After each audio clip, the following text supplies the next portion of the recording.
Attorney Jonathan Nelson, reminding you that if you've been injured in an auto accident, it's important to have somebody on your side. When you need a lawyer, then you need Nelson. President Donald Trump has signed a new executive order aimed at reducing the cost of prescription drugs for American consumers by aligning domestic prices with those paid in other developed countries. The executive order outlines a policy that would require drug makers to offer American patients the most favored nation price, which is the lowest price available in any economically comparable country. So today Americans spend 70% more for prescription drugs than we spent in the year 2000. Think of that. Our country has the highest drug prices anywhere in the world by sometimes a factor of 5, 6, 7, 8 times. It's not like they're slightly higher. They're 6, 7, 8 times. There are even cases of 10 times higher. So that you go 10 times more expensive for the same drug, that's big numbers. Even though the United States is home to only 4% of the world's population, pharmaceutical companies make more than 2/3 of their profits in America. So think of that. With 4% of the population, the pharmaceutical companies make most of their money, most of their profits from America. That's not a good thing.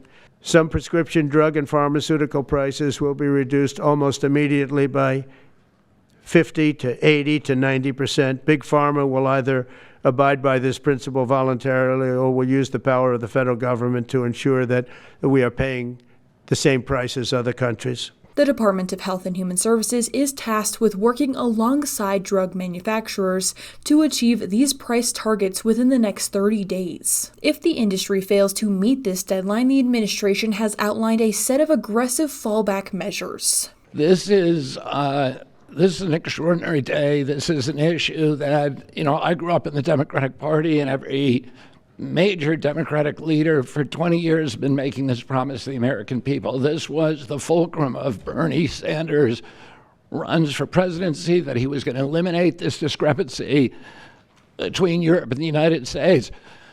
But as it turns out, none of them were doing it. It's one of these promises that politicians make to their constituents, knowing that they'll never have to do it. I'm just so grateful to be here today. I never thought that this would happen in my lifetime.